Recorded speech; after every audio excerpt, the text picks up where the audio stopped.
Hey everybody, what's going on? It's Space Cowboy here. Welcome back to the channel with another video for you guys here today.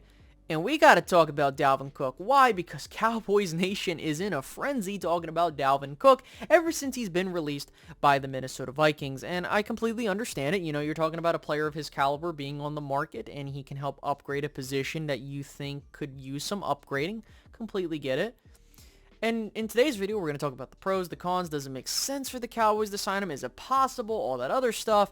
Now, before we get into that, if you guys can hit the like button to fight against the YouTube algorithm, that'd be greatly appreciated, as well as subscribing and hitting that notification bell as well, especially if you're a part of the 88% that are not subscribed, especially if you keep coming back for more. So with that, let's talk about Dalvin Cook. So, you know, we're talking about a guy that is a good player at the position he plays at. I think the questions start coming into when is the tread going to fall off the tires and what would his role be here in Dallas, right?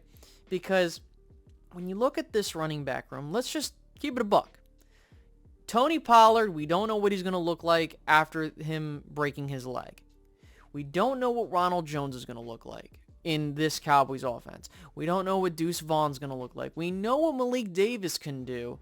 And, you know, you have Hunter Lipke, a fullback. Is there anything that's planned for him?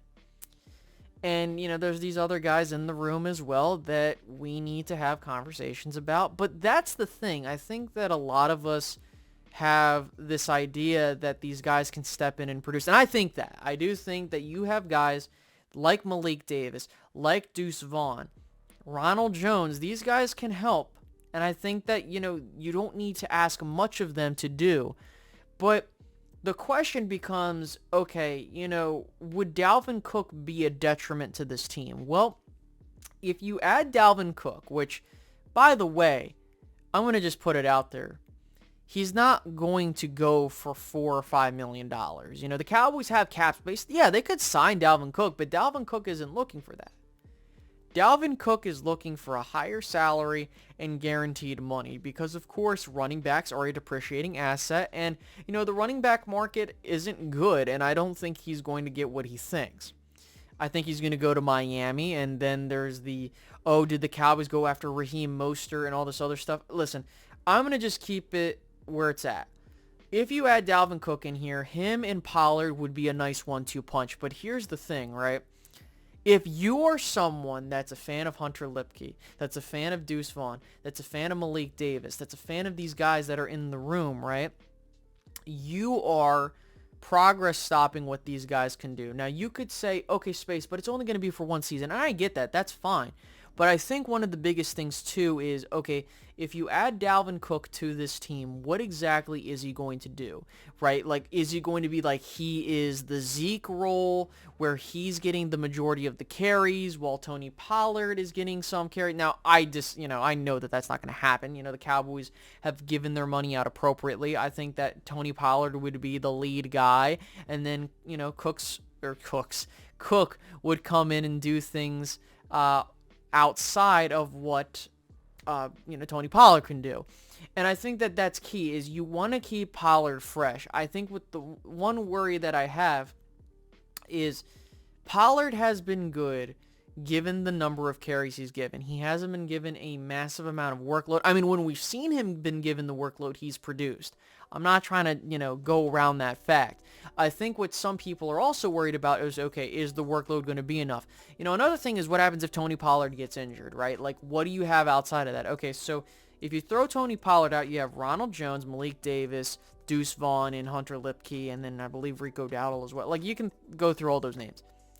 Do you feel comfortable with a stable of running backs like that? I think that Malik Davis can produce. We've seen it, right? I think he should have gotten more carries last year. You look at a guy like Hunter Lipke, who could be your fullback short yardage guy. That's cool. But here's the other thing, and I think a lot of people are kind of missing this fact. When you look at how Mike McCarthy has traditionally put together running back rooms, I don't think adding a guy like Dalvin Cook would make sense because a lot of the times he likes to have a Swiss Army knife when it comes to his running back room. You know, you have these, you know, the short, fast guys, you have the power back, you have the do-it-all back. You know, he has been known to do that through his Green Bay tenure. You know, you have guys like, I believe, James Starks, Eddie Lacy, I could be missing a couple other names. I don't know all the running backs there, but those are the notable names. There's a couple, and also John Kuhn as well. That is something that is the staple of the Mike McCarthy offense. If there's ever going to be an imprint on that, he's not going to invest a lot into the running back position. And I think the key thing, here's the other thing, young guys tend to have more tread on their tires.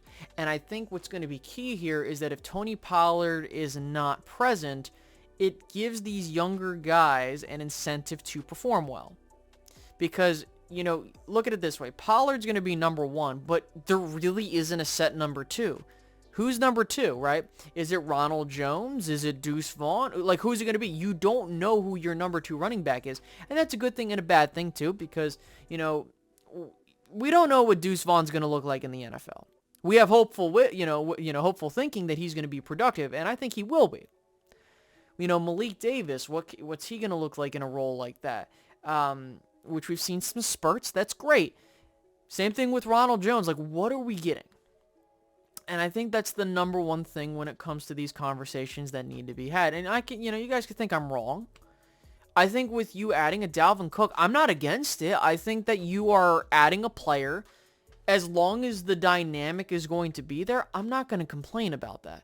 What I would complain about is you give him money, you don't use him, or, you don't, what does it mean for the other guys, right? Like, if you were high on a Deuce Vaughn or a Hunter Lipke or a Malik Davis, if you really like these guys, but then you're like, let's go get Dalvin Cook, I can see both sides to it. And I think that, again, I don't think Dalvin Cook is washed, and some people would be like, oh, well, Space, why would you want Dalvin Cook rather than Zeke back? Because I have seen people make that argument, and here's the thing.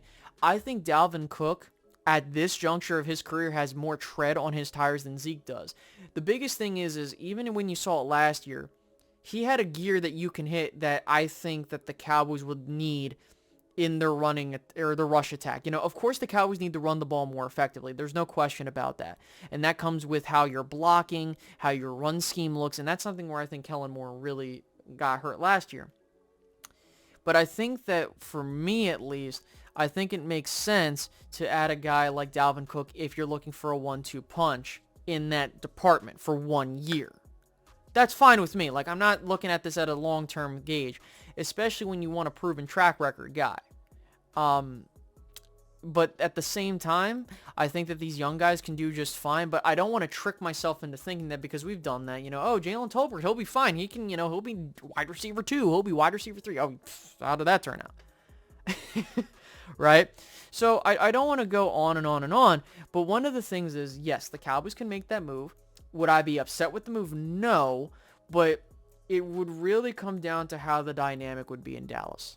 The film would show that Dalvin Cook is still a productive player in this league. Don't let anybody tell you that he's not productive. I think that what comes down to it is, like, what are we looking at? For a year, no complaints. But I'm going to just keep it where it's at. Dalvin Cook is not coming to Dallas primarily because of the fact, not like of the Cowboys' politics of the room when it comes to how they handled their own players. It has to deal with the fact that the money he's asking for is not going to be there. He's also looking for a longer-term contract. Now, if you told me Space, he's only going to be $4 or $5 million, I'm okay with that. Like, again, I'm okay with that for 1 year. But in a realistic sense of things, I think that the Cowboys can't really go wrong with that. I think the thing that's throwing me off is you've given Tony Pollard the money. And we know that Tony Pollard is going to be the guy. And I think if Tony Pollard wasn't here, yes, let's go ahead and go get Dalvin Cook. Like, just without a doubt. And I know that I'm going back and forth, but that's really the conundrum here, is I can see it from both sides. I can see why you can add him. I can see why you don't have to. I really could care less either way. I think the Cowboys are fine either way, but you have to look at it this way. If the Cowboys add him, these young guys might not make roster, especially if you really like them, because the Cowboys aren't holding all these dudes. At the same time, if you don't add him, you get younger guys to get an opportunity. And I think that, again, if we're realistically looking at it, Mike McCarthy traditionally tends to go the second round. the stable of guys as opposed to the workhorse. So that's where I'll leave it there. If you guys enjoyed this video, please leave a like, subscribe if you're new, and hit the notification bell, and I'll catch you guys in the next one. All right, guys, have a good one. Goodbye.